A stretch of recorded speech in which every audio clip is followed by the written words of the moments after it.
How the world was made. This is the ancient Filipino account of the creation. Thousands of years ago, there was no land nor sun, nor moon nor stars, and the world was only a great sea of water, above which stretched the sky. The water was the kingdom of the god Mangwayan, and the sky was ruled by the great god Kaptan. Mangwayan had a daughter called Lidagat, the sea, and Kaptan had a son known as Lihangin, the wind. The gods agreed to the marriage of their children, so the sea became the bride of the wind. 3 sons and a daughter were born to them. The sons were called Likalibutan, Liadlaw, and Libulan, and the daughter received the name of Lisuga. Likalibutan had a body of rock, and was strong and brave. Liadlaw was formed of gold, and was always happy. Libulan was made of copper, and was weak and timid, and the beautiful Lisuga had a body of pure silver, and was sweet and gentle. Their parents were very fond of them, and nothing was wanting to make them happy. After a time, Lihangin died, and left the control of the winds to his eldest son, Likalibutan. The faithful wife Lidagat soon followed her husband, and the children, now grown up, were left without father or mother.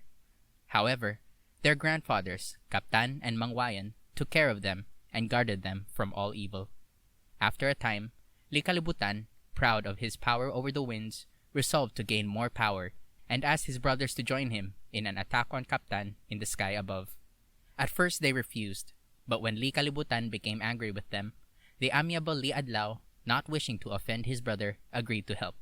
Then together, they induced the timid Libulan to join in the plan.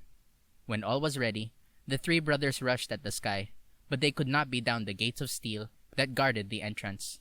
Then, Likalibutan let loose the strongest winds and blew the bars in every direction. The brothers rushed into the opening, but were met by the angry god Kaptan. So terrible did he look that they turned and ran in terror. But Kaptan, furious at the destruction of his gates, sent 3 bolts of lightning after them.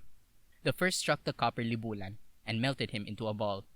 The second struck the golden Liadlaw, and he too was melted. The third bolt struck Likalibutan, and his rocky body broke into many pieces and fell into the sea.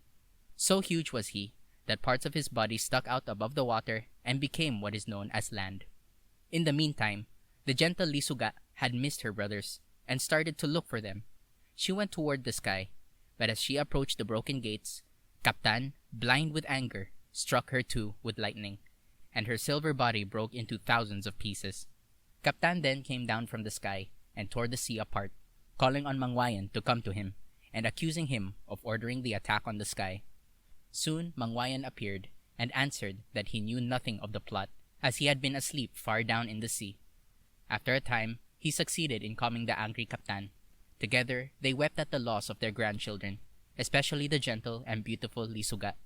But with all their power, they could not restore the dead to life. However, they gave to each body a beautiful light that will shine forever.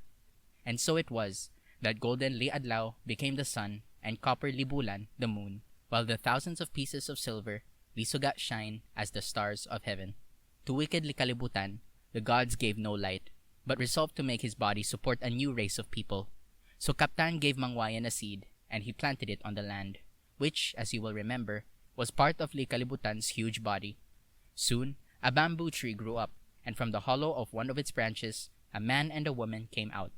The man's name was Sikalak, and the woman was called Sikabay. They were the parents of the human race. Their first child was a son, whom they called Libo. Afterwards, they had a daughter, who was known as Saman. Pandaguan was a younger son, and he had a son called Arion. Pandaguan was very clever, and invented a trap to catch fish. The very first thing he caught was a huge shark. When he brought it to land, it looked so great and fierce that he thought it was surely a god, and he at once ordered his people to worship it. Soon, all gathered around and began to sing and pray to the shark. Suddenly, the sky and sea opened, and the gods came out and ordered Pandaguan to throw the shark back into the sea and to worship none but them. All were afraid except Pandaguan. He grew very bold and answered that the shark was as big as the gods, and that since he had been able to overpower it, he would also be able to conquer the gods. Then, Kaptan, hearing this, struck Pandaguan with a small thunderbolt, for he did not wish to kill him, but merely to teach him a lesson. Then, he and Mangwayan decided to punish these people by scattering them over the earth. So they carried some to one land and some to another. Many children were afterwards born, and thus the earth became inhabited in all parts. Pandaguan did not die. After lying on the ground for 30 days, he regained his strength, but his body was blackened from the lightning, and all his descendants ever since that day have been black. His first son, Arion, was taken north, but as he had been born before his father's punishment, he did not lose his color, and all his people therefore are white. Libo and Saman were carried south, where the hot sun scorched their bodies and caused all their descendants to be of a brown color. A son of Saman and a daughter of Sikalak were carried east, where the land at first was so lacking in food that they were compelled to eat clay. On this account, their children and their children's children have always been yellow in color. And so the world came to be made and peopled. The sun and moon shine in the sky, and the beautiful stars light up the night. All over the land, on the body of the envious Likalibutan, the children of Sikalak and Sikabay have grown great in numbers. May they live forever in peace and brotherly love.